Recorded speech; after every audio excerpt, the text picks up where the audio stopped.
Hi everyone, it's Sherry. I hope that you are having a wonderful day. Y'all, it does not get any better or easier than this. Stay tuned.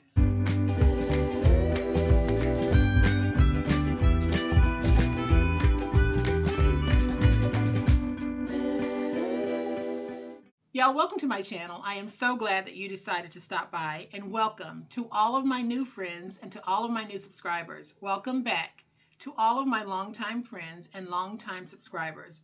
It's because of you that my days are so easy.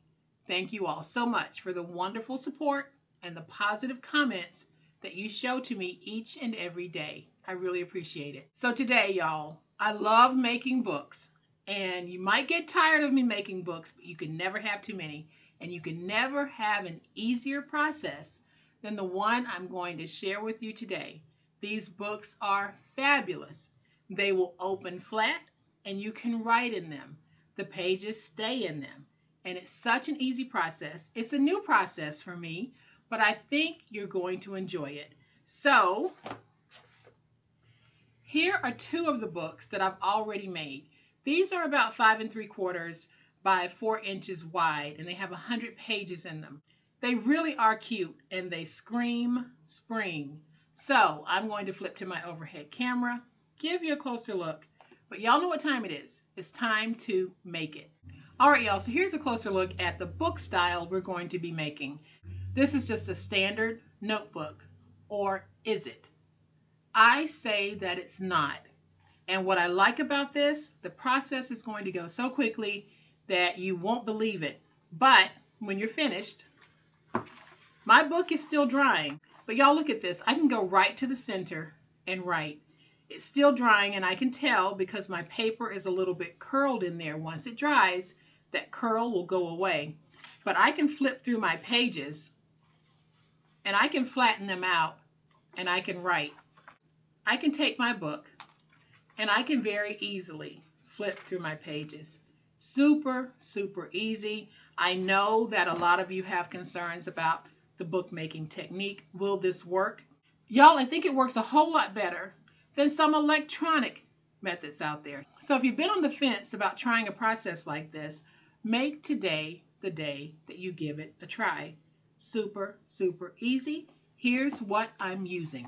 This is the secret to today's notebook. It's a 4x6. You can find 4x6 notepads anywhere. I happened to get this one at the Dollar Tree for $1.25. It has 100 sheets and a chipboard back to it, and then we have this little band across the top. I also have a piece of decorative cardstock that is cut at 8 5/8 by 6. So that means that from one 12 by 12 sheet, you can make 2 of these notebooks. This paper that I'm using, it's more of a medium weight paper, but it's going to do very well on this. So here is all we need to do. Like I said, it's an easy peasy process. So we're going to take that piece that measures 8 5/8 by 6, and on the 8 5/8 inch side, let's score at 4 1/8. Rotate it to the opposite 8 5/8 inch side and score at 4 1/8. That's it. Then I'm just going to fold and burnish my scores.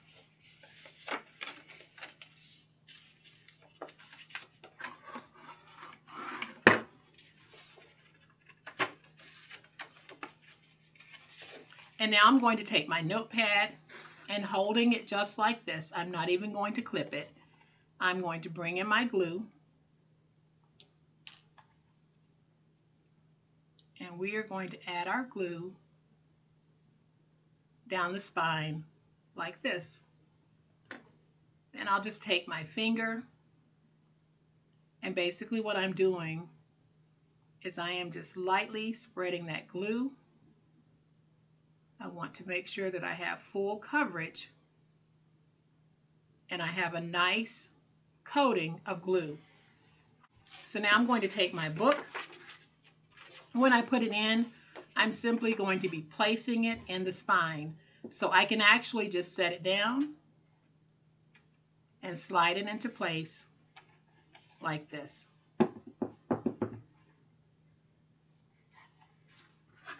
And now you need to take your big old spatula or bone folder, whatever you're using, run it along the spine, and work that glue in.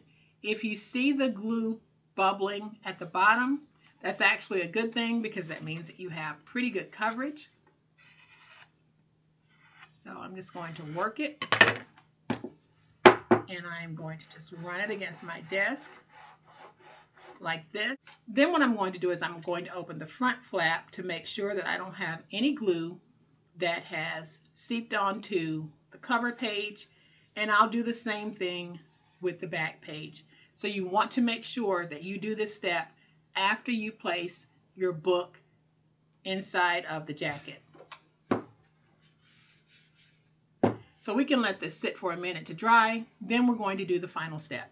So the next thing that we're going to do is we're going to trim away part of the top layer. So I'm going to trim away about 1/4 inch, but I'm going to use my electronic cutter to cut this off, but I will show you how to do it in case you don't have an electronic cutter. So you need to make sure you have a very sharp blade in either your X-Acto knife or your finger blade, whatever it is you're using. And I am just going to mark off 1/4 inch. And you can make a mark there, and then you can make a mark over here to get it lined up. And then once you have your marks, you're just going to take your ruler, make sure that you're pressing down, and you'll need to make repeated cuts going all the way across until you get to the bottom. Now, it's very important that you have a sharp blade, otherwise you're going to have your paper curling as you cut across. If you have a nice sharp blade in there, you're going to be good to go. I am going to take this over to my electronic cutter and cut it, and I'll be right back.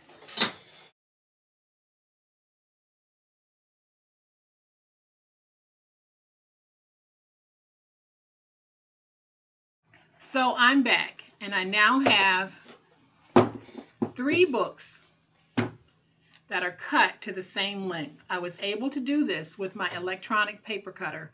I will have it linked in the description box below. I've shared the cutter on the channel a couple of times.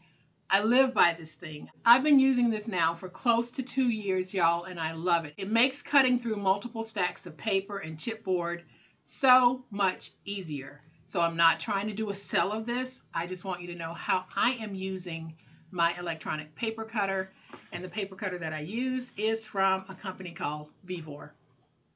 So I am going to take my tape, and we are going to place tape on this piece. Now, I cannot take credit for this little genius move that I'm about to make here.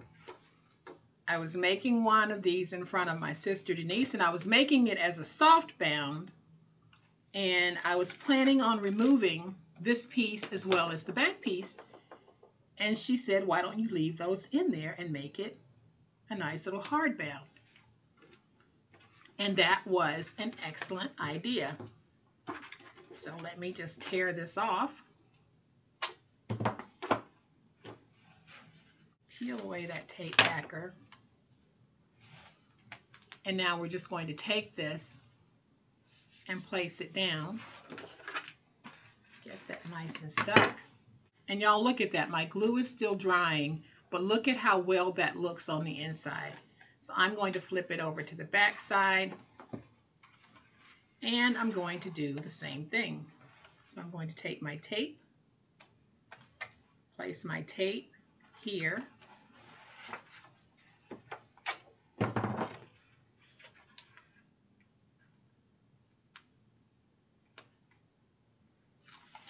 peel away the backer, place another strip of tape right here, peel away the backer, and fold over. And so y'all, there we have it. I am still just working that glue in, and I'm getting that spine nice, tight, and crisp. But we have another fabulous book, and y'all saw it only took me minutes to make this. I think you can see that the paper is curled. That's because the glue is not dry.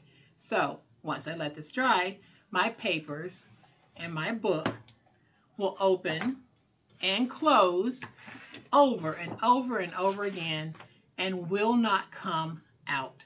So, like I said, if you haven't tried this process, give it a try. I think you'll be surprised at what a great little bookmaking process this actually is. So I am going to find a sticker, put a sticker on the top.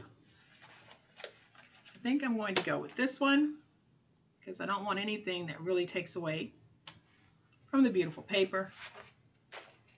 And now we have 3 beautiful springtime notebooks. Make sure you check the description box for the video on the electronic paper cutter. For some of you who aren't able to hand cut, cutting with a ruler and a finger blade, this video might not be for you, but for those of you who want to give this a try, I think that you will enjoy it. So I hope that you have liked this video. If you have, please hit the like button. If you're not a subscriber to my channel, I would love to have you join this amazing online crafting family. You guys, as always, please be safe, be kind, be the reason someone smiles today. Happy crafting, and we'll chat later. Bye.